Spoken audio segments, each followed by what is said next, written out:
fellow gypsies, welcome back to my channel. This week was kind of slow, absolutely nothing on the house, and work was tiring. I was on the floor, a lot to learn. The computer, their computer system and me, well, we're figuring it out. We're figuring it out. So what I decided to do was change my frame of how I look at things. Like, instead of saying I've got to go to work, I've got to go make money. That's a whole different mindset shift. And it's working. I feel really good this week, even though I was a little tired. I was actually tired because I actually worked hard. And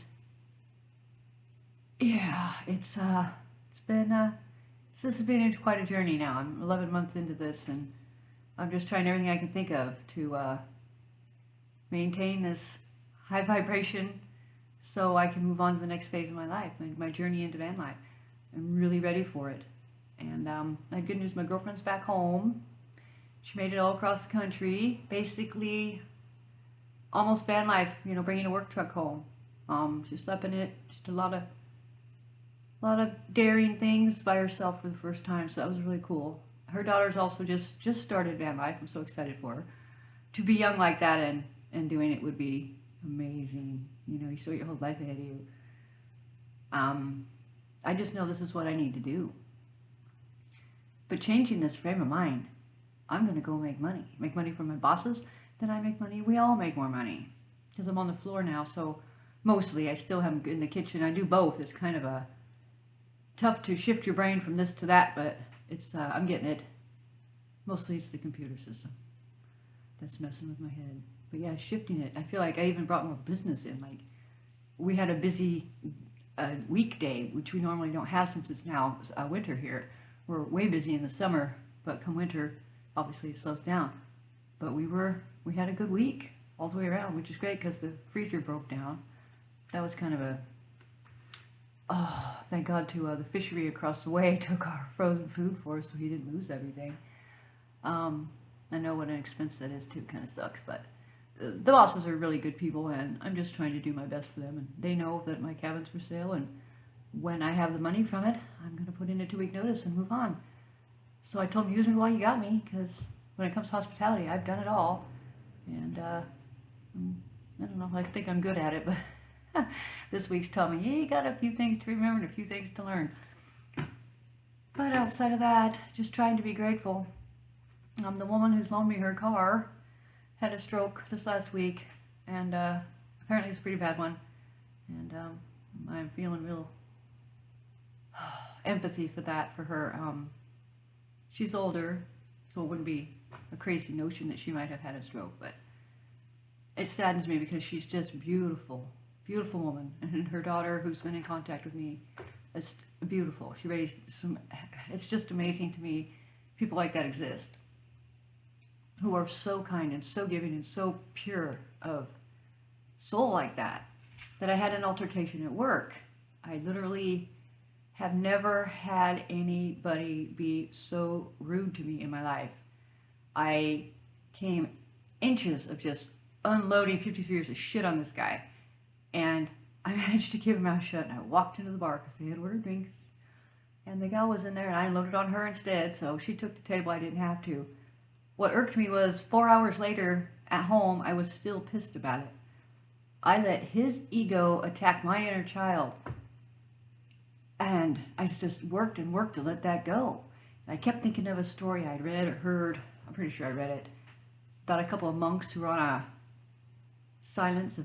vow of silence for so long, and they were walking down some road, and they came across this huge mud puddle and a woman standing there, and the older monk picked up the lady, walked across the mud puddle, set her back down, and they kept on walking.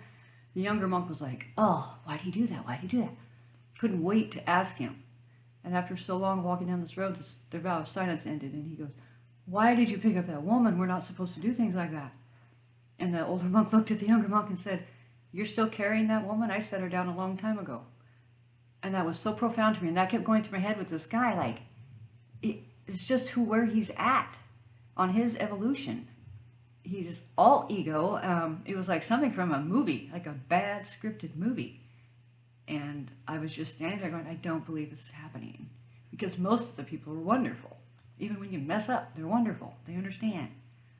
This guy was like, whoa. So, 4 hours. I let him have 4 hours of my life. I'm over it. If they come in again, I'm just going to refuse to have anything to do with them because that's the best way for me to keep myself safe. And I don't need it. I don't need people like that in my world, and I don't want people like that in my world. I found out we're going to be open for Thanksgiving. That ought to be interesting. We're taking reservations and getting filled up. I guess we're going to do the full, I don't know, turkey dinner and half prime rib. This is all new to me. I've never worked Thanksgiving in a restaurant before. Yeah, but I feel good anyway.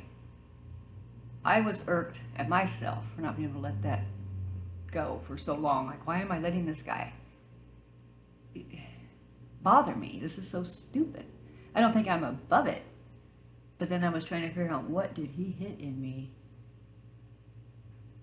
My inner child is the only thing I can think of, because I've handled a lot worse. And that one just, I don't know, it's strange. It was just, there was vileness coming from this guy, and I guess I'm open and empathetic to it. Sympathetic, something, whatever word I'm looking for. I just don't need that in my world, and I refuse to have it, so I worked through it, and it's, he's forgiven, and I forgive myself for allowing it to get to me. Not much more to say this week. I'm just really trying to keep it up, and I am. I feel good this week. It feels good to have some extra cash in my pocket too. That helps. Helps a lot. I actually applied for food stamps first time in my life. I mean, they're going to give me $100. It's $100 worth of food I don't have to pay on a cash, so I'm grateful for that. It's not a place I ever thought I'd be. It's temporary. Anyway, with that, light, love, and healing, my fellow gypsies. Till next time.